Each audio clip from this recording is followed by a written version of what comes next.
Hello and welcome back to the Opera Now podcast. I'm Hattie Butterworth, the editor of Opera Now, and I'm joined again by my two wonderful colleagues who are going to introduce themselves. Firstly, I'm Holly and I'm editorial assistant on Opera Now. My name is Jonny and I'm a freelance writer, content creator, podcaster, and I'm really here just to sort of provide the posh gay voice that opera and classical music really needs. Sorely missing. I haven't got much Sorely of that. needs it.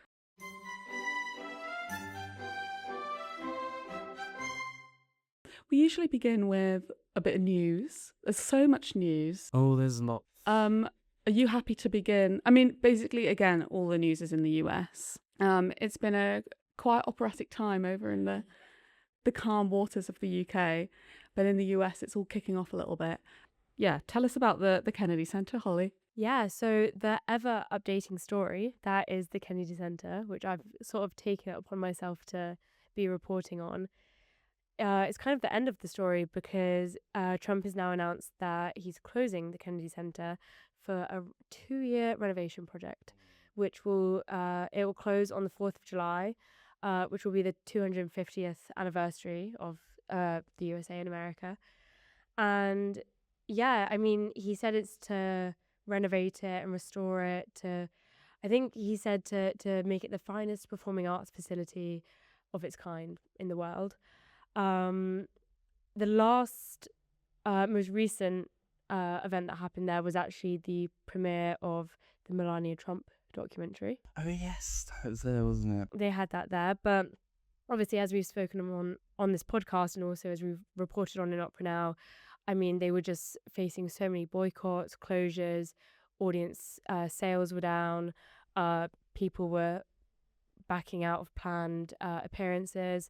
I think most recently Philip Glass, he told the New York Times that he was no longer going to have his premiere of the Lincoln Symphony there because it, with Trump's name on the side, it no longer stood for what he wrote it for and what Lincoln stood for. But yeah, I mean, I think it was AOC who said to a reporter, sort of, is it because of renovations or is it because they just weren't filling seats anymore? But yeah, I mean, WNO has now left, so I think this 2-year period of closure it'll be interesting to see what happens. Yes, I'm not sure we have no idea what the plans are and what's actually going to happen in those 2 years, do we? Well, apparently it does need like a bit of a spruce and it does need a bit of a refresh. Although it is interesting because when I was sort of reading up on this, Trump's architectural style is quite distinct. It's very gilded. I think he's recently also redoing the White House Yeah, to the fit dance hall bit. Yeah. So I think there are sort of raised eyebrows of what if he has creative control over the architecture, what it'll look like. But yeah, I mean, 2 years will come to the end of his term, I think. So I don't know how it's been allowed to happen. I'm just confused how they were allowed to put his name on the side of it, because there has now been like a lawsuit filed against it to say you needed Congress approval for that, because the Kennedy Center, when it was constructed, it was sort of like named and it was a law that they named it. We're going to be talking in our main discussion today about when did musicals and opera become two separate entities. Mm-hmm. Jonny is an expert in both. Okay. That's why I'm here. What I thought was interesting is looking, and obviously I'm a massive Bernstein fan, so he's the composer of West Side Story, but also Candide, and that big Maestro film and everything that came out a few years ago. Some people asked him, what is the difference? How do you know the difference between an opera and musical theatre? And he said, you just know. When you're writing it, no you one just gives know. a good answer to that. Sometimes the answer was even funny. He was asked before he died, obviously not after he died. He was asked a few years before he died what the difference between a opera and a musical was, and his answer was operas happen in opera houses and musicals happen in musical houses. So so there is no good answer to it, and this whole idea of the fact that operas turned into musicals or musicals came out of opera. It's quite sort of complicated because once you get to sort of late 19th century, when operetta is, that's what everyone's watching. That's what we're seeing across all of Europe. And suddenly in sort of the early 1910s, 1920s, this sort of the influence of jazz, especially in America, is starting to sort of seep into that. And these are the like South Pacific type. Even before that. So we're talking like mostly like review shows, so just sort of singers singing songs one after another, but they're not really being a sort of an overarching plot.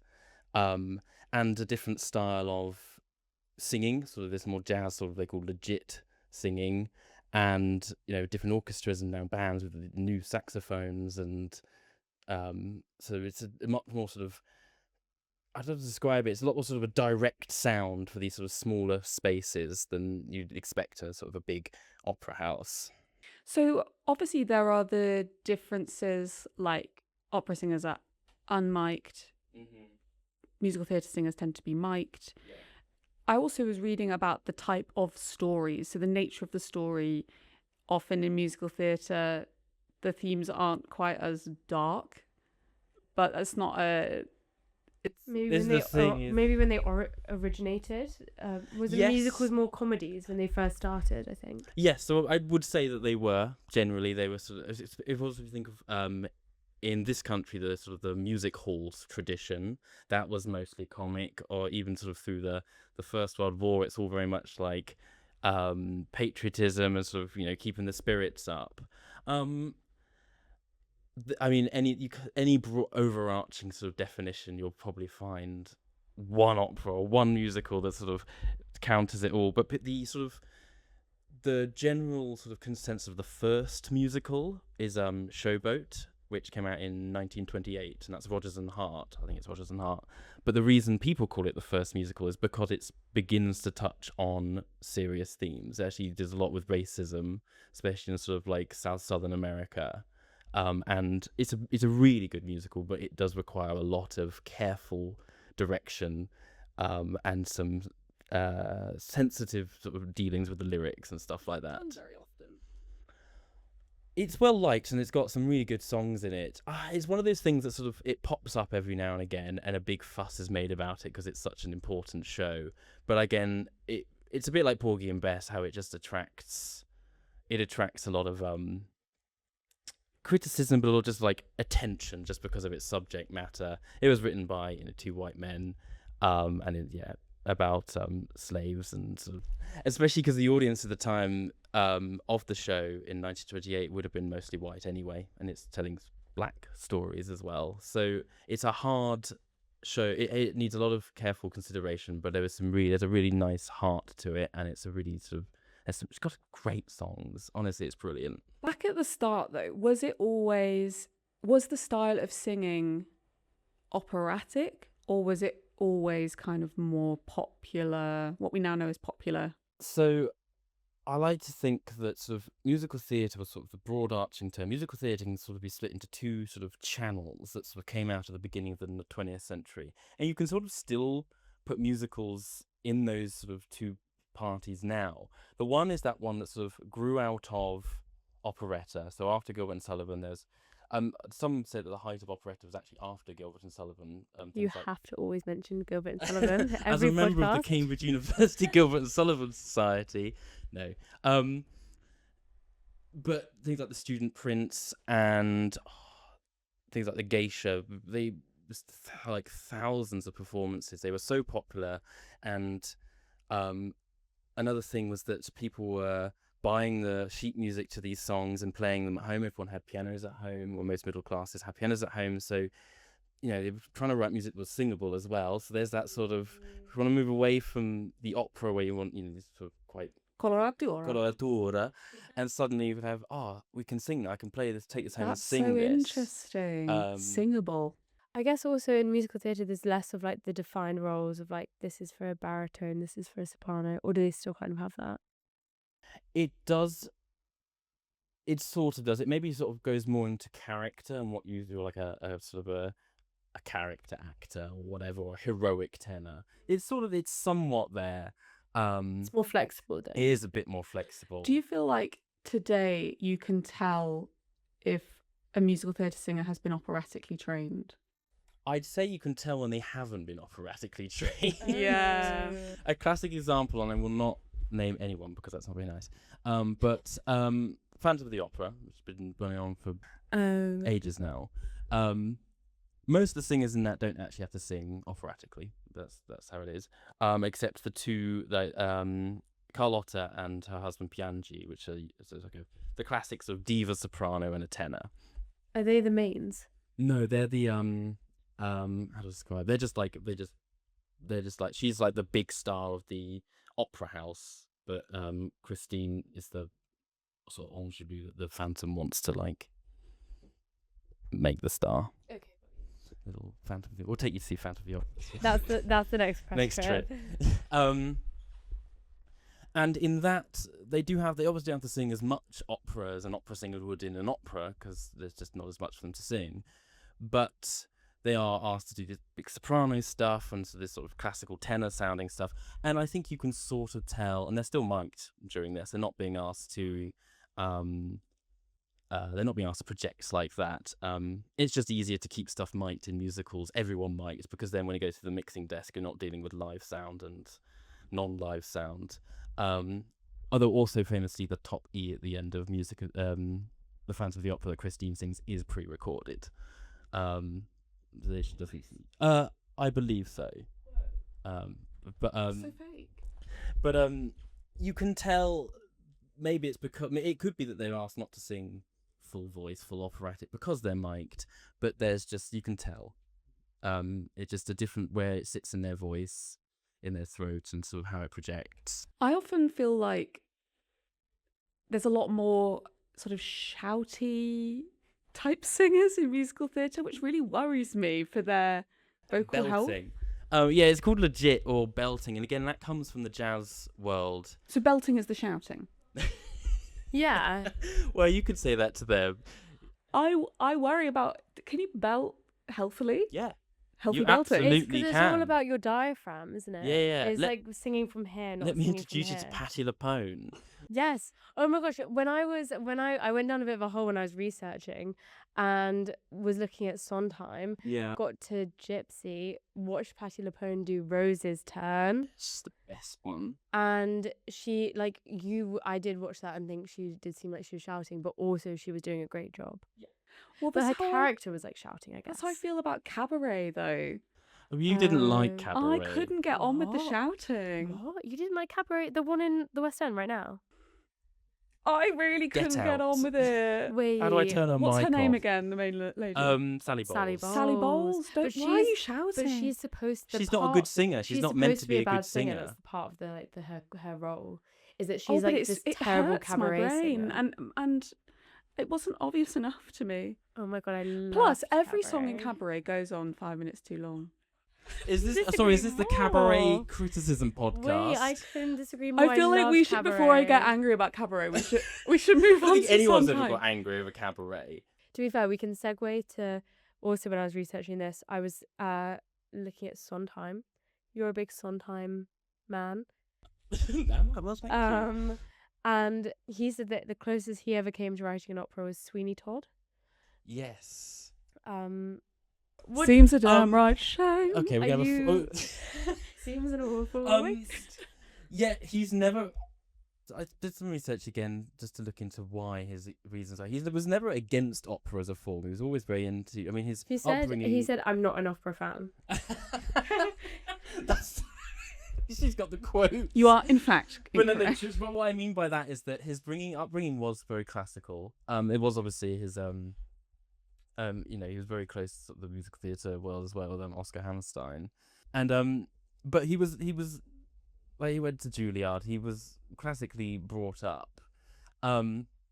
Also co-wrote the libretto for West Side Story. Yeah, he was just the lyricist. And apparently, in that, Bernstein was really pushing for more of like an operatic sort of like performance and feeling. Like he even pushed for Maria to have like a suicide aria, sort of like at the end, and then it was Sondheim who was sort of tampering down those operatic ambitions and kind of like bringing it more rooted into the vernacular. Yeah, he was trying to root West Side Story more in musical theatre. Then Bernstein was going more towards opera. I find West Side Story really funny, just as a show. It's one of those musicals you couldn't watch like more than twice a year because it's just sort of so. Well, talk about going on. I thought the movie went on. But I love the film. Back to Sondheim, you were saying something about he wasn't against opera. I think you mean he was classically He trained. wasn't like against opera, but to say what he was writing was opera or operatic, he was never. That was not on. But they're not necessarily the easiest musicals. Like This is the on thing, the ear. actually.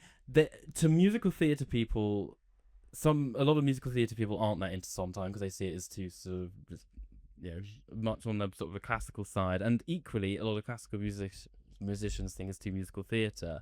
I think the core of it is that he has always put a real importance on the lyrics. I mean, he's probably the best lyricist of the 20th century, and I'll stand by that. And so lyrics, he wants people to hear the lyrics, and to all those poor librettists out there of operas, we can't hear your lyrics. I hope this isn't news to you, but we cannot hear what you've written. We can read a translation of it maybe, but we can't hear it. What's your favourite Sondheim musical? How long have we got? It probably is Into the Woods. Okay. I didn't know that was Sondheim. Yeah. Cut that. We don't want that help. I actually didn't know that. I love Into the Woods. This is brilliant. But yeah, he's always put an emphasis on the words and wanted to hear the words. And I don't know if this is a direct quote from him or I don't know where it's come from, but I think he's always preferred actors that can sing rather than singers that can act. That's interesting. So the character is first in everything. But that's not to say that the music takes his back seat. I mean, his music's very well. But he wants he wants the impact to the audience to be the character. Yes. And not like hope that the character Look fits how high they into can sing, how the yeah. music. And it's not often the difficulty in singing Sondheim is rarely that it's too high, or it's usually too fast, or you're getting lots of words. It's quite fast lyrics, isn't it? Yeah. So it's the voice is more just like a vehicle for this character, which again, with this comparison with opera, I think actually opera is now sort of doing that as well. I think that it's sort of this world is being blurred, and actually again with Bernstein, especially with West Side Story and Candide and Trouble in Tahiti, which is also really good. They all struggle in sort of, they can't decide if they're a musical or an opera. I mean, Candide, there's literally two versions. There's a musical version and an opera version. Trouble in Tahiti has very sort of like Sondheim-y bits to it. I just sometimes, especially West Side Story, when you said you're trying to ham it up a bit. When you hear Sondheim talk about, or when you hear him talk about writing for West Side Story, he always sort of cringed at the lyrics for West Side Story. He's like, oh, they're too soppy. He's like, oh, no one would ever say that. No one would ever, sing this. No one would be like that. I mean, if you look through a lot of Sondheim's catalogue, he doesn't write love songs, love duets, like your classic soprano, tenor, love duet. There are if there are love songs, there's something odd about them or something weird, like Sweeney Todd singing love songs to his own razors, and things like that. Was he unlucky in love by any chance? Oh God, that's another. What, Sondheim? Yeah. Yeah, very closeted. Well, quite closeted homosexual. But I guess if you growing up until the 40s. Did you marry a He woman? had to be. No, he never married. When he wrote Company, he which is all about getting married and all that sort of stuff. He sort of got a friend who was married, might have been divorced, and just asked her to talk to him about being married for like hours. Fascinating. Thank you. Yes, you So can- just so I said about the sort of two strands of musical theatre and how you can sort of put a lot of shows into either or. The first one is the one that's come straight out of operetta, and that's your Rodgers and Hammersteins, which still wrote for full orchestras with strings. And then you could probably push it into sort of the likes of Phantom, Evita, Les Mis, sort of that big operatic scale and sound. Like that's what they're going for, especially in Les Mis.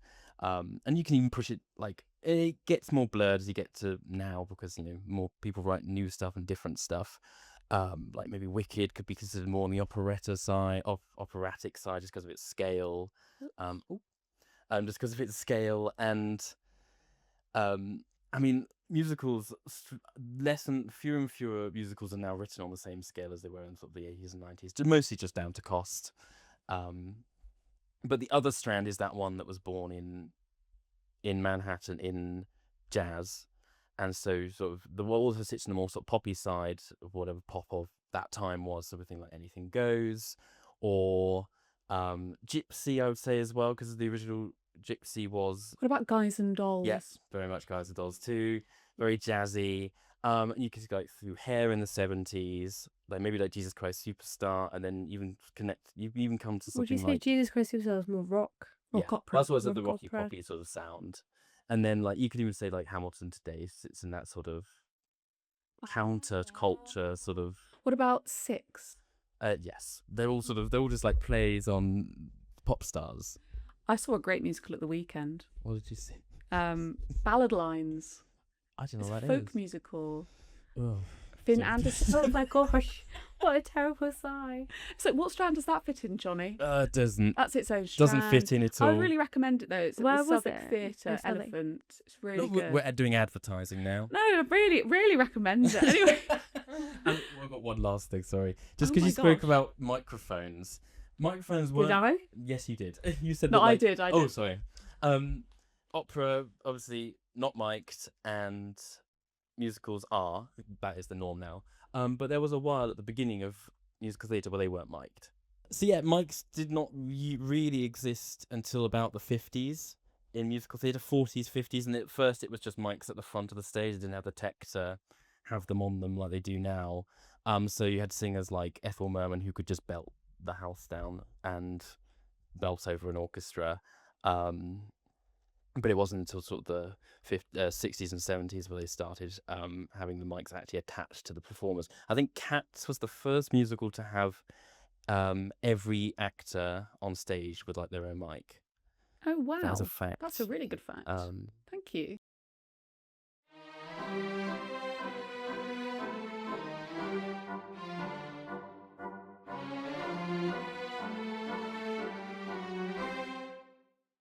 Moving on to the lesson of the day, Holly. Lesson. We're going Of to the teach day. you Oh, about yes. leitmotifs.